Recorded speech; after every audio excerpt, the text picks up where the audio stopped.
Can a family still find room to live in the quiet gaps between the bombs? Jacob Russell writes from Beirut on 15 July 2026, where the rhythms of parenting a toddler must somehow coexist with the sudden, violent logic of airstrikes. The focus stays on the space between disasters, the quiet hours of breakfast and diaper changes that make up a life even when the horizon is burning. The dispatch captures the way a city can feel impossibly small under a drone's gaze while remaining, stubbornly, bigger than any single bomb. Written by Jacob Russell in the Paris Review Daily. Narrated for Arva. Misra, Lebanon. The site of an Israeli airstrike that destroyed a house and killed 15 people in the small village of Misra, north of Beirut. Hezbollah installed a poster blaming the United States for the deaths. Photograph by Jacob Russell. In Lebanon, the rains usually start around the end of October. There is little transition from summer. One day the weather is fine. The next, great squalls come off the sea, accompanied by thunder that shakes the walls. So we were cutting it close, planning our wedding for October 7. It was to be a garden wedding, and hostile skies would certainly spoil everything. That morning, I woke up hazy from dinner the night before. The mountain air was a little brisk, but the sky seemed clear. I stood over the stove waiting for the rakwa to boil and letting the chill soothe my hangover. I checked my messages to see which guests might be lost on their way to the village, whether the caterers and DJ were going to be on time. The first was from a childhood friend who had traveled from London. Should we be heading to the airport? A colleague's telling me this is going to be really bad. I asked him what had happened, and he suggested I check the news. Yumna looked aghast when I told her that Hamas fighters had broken out of the Gaza Strip and were attacking kibbutzim. One hand went to the little bump, no bigger than a good meal, that raised her dress. Then her face organized itself in front of me. No. What do you mean, no? No, not today. Tomorrow. We'll deal with it tomorrow. That afternoon and into the night, we filled the garden, and the foreigners got a lesson in making a lot of noise to drown out the sound of inevitability. We planted a clementine tree, and everyone threw a handful of dirt into the hole, laughing and smiling like confused mourners. Somebody asked me whether all this would affect Lebanon. Definitely, but not yet. It will take some time to come here. It took a day. The next morning, taxis took travelers to the airport as early as possible, and Hezbollah began firing into Israel. Beirut, Lebanon. A general view of an apartment building in Kola, central Beirut, the morning after it was hit by an Israeli missile. The strike killed 3 members of the Popular Front for the Liberation of Palestine and one elderly neighbor. Photograph by Jacob Russell for Die Zeit. I once read that a group of D-Day veterans were shown Saving Private Ryan and asked whether the beach landing scene was true to life. They all replied along similar lines. Everything that happened in the movie, every horrible death and dismemberment, had happened before their eyes, but not in such a concentrated manner. The space between had mattered. The time between had mattered. Our son, Sharif, is now 2 and has lived his whole life in the space between terrible events that he knows nothing about. Maybe not nothing. On the day they killed Hassan Nasrallah, Hezbollah's leader, the storm of bombs that left Yumna crouching over him in the hallway might have inserted a film of trauma between the layers of his psyche. Then again, perhaps not. When I arrived home half an hour later, Yumna was downstairs smoking through trembling fingers, while Sharif giggled with the barman and pulled at their beards. For almost a year after October 7, Israel's war with Lebanon remained an oddly prim, choreographed conflict on the border, leaving Beirut largely untouched. When it blew across the whole country the following September, friends and family abroad could not understand why we decided to stay. They watched footage of buildings and people being consumed by hellish fireballs and thought us insane for remaining, with a baby, in the middle of what they assumed to be a maelstrom of death. I tried to explain that the space between matters. I tried to reassure them that we, in our Christian neighborhood, were the uncomfortable beneficiaries of Israel's attempt to divide the Lebanese with religiously selective death. It was hopeless, of course. They just heard me explaining that the odds are actually quite good in Russian roulette. Photograph by Jacob Russell. During that first chapter of war in Beirut, Sharif was just a few months old. He had begun to eat solids, to smile, to swim along the floor on his belly. He watched constantly, consuming, labeling, and cross-referencing with his eyes. In our apartment, the world moved in time with the rise and fall of his chest. Outside, it moved to a beat played by gray men holding Xbox controllers in Tel Aviv basements.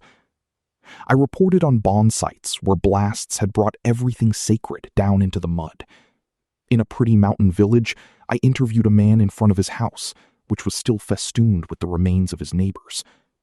In another, a young girl had been riding her bike outside her house when it was hit.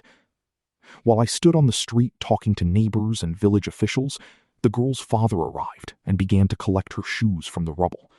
He looked like a hanged man, moving each limb with the last vestiges of his own life force.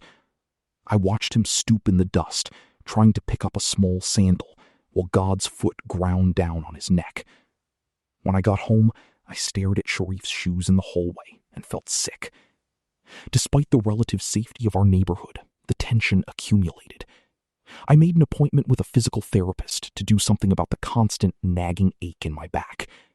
Sharif filled his diaper as I was leaving, and I struggled through a last-minute nappy change before windmilling out the door, already late. As I was starting the car, the IDF issued an evacuation notice for an area close to the clinic, a tweet with an attached map detailing which buildings were about to be leveled. The messages urged immediate evacuation, quote, for your safety and the safety of your families. Sometimes they were signed off with a heart symbol, which was confusing on several levels. I checked the map and judged that the distance between the imminent strike and the clinic was far enough. The physical therapist, a hippie-ish guy with a shaved head and a gentle demeanor named Halim, had me take off my shirt and sit on a couch. You said you had pain in your back? Yeah, I feel like the muscles under my shoulder blades are constantly contracting. There was a thunderous explosion in the middle distance, and the windows rattled. Halim winced and asked, and is there a particular situation that provokes this sensation?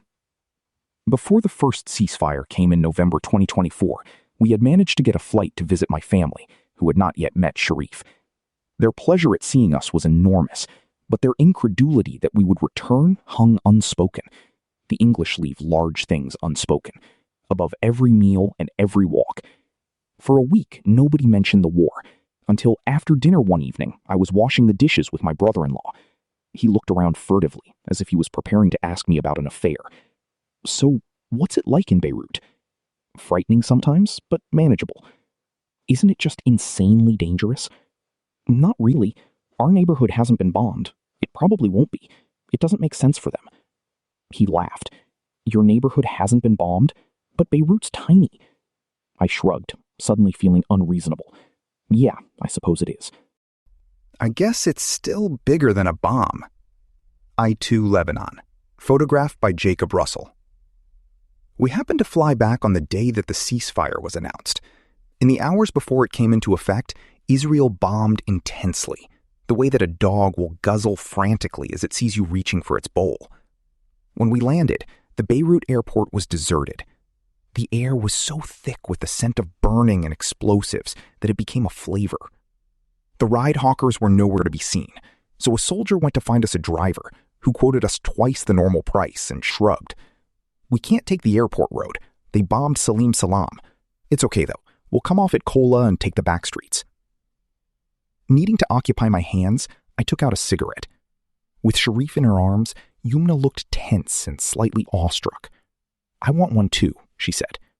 Here, give him to me, said the soldier. He pushed his rifle behind his right hip and gently took Sharif on his left.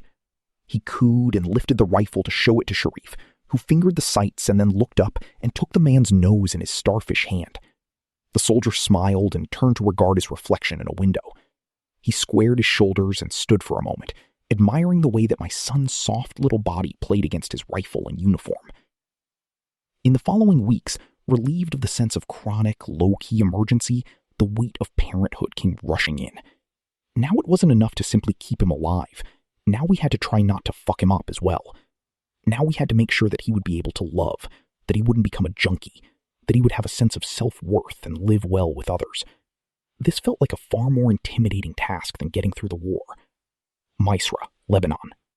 A boy plays at the site of an Israeli airstrike that destroyed a house and killed 15 people in the small village of Mayasra, north of Beirut. Photograph by Jacob Russell. More than a year passed, and he grew strong and fast.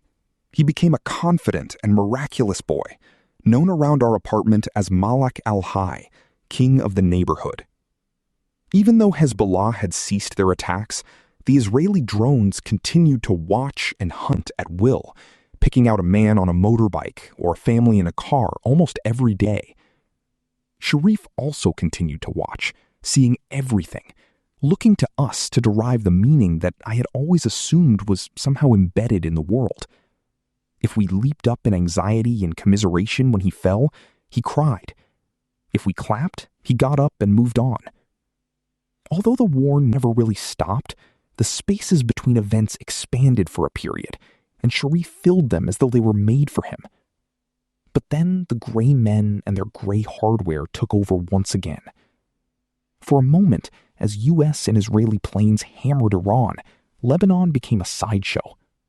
But soon enough, the between spaces collapsed in on themselves with nauseating familiarity, as the drones herded hundreds of thousands of people onto the street and set about destroying their houses and lands. The city shrank again. The country shrank again. One evening, driving back from the north along the highway that is squeezed between the sea and the mountains, an Iranian missile tracked south overhead. It sparkled almost cheerfully, as if moving with a sense of purpose. When we arrived at home, friends were eating in the hotel next door. We joined them and updated one another on what we'd heard, what we knew. 6 or 7 detonations rang out in quick succession from the suburbs. A couple of people stood up abruptly before realizing there was nowhere to go and nothing to do. They sat down again. A woman threw her hands to her mouth and leaped into her friend's arms, gasping. I forced cheerful words out of my mouth and grimaced what I hoped was a smile toward Sharif.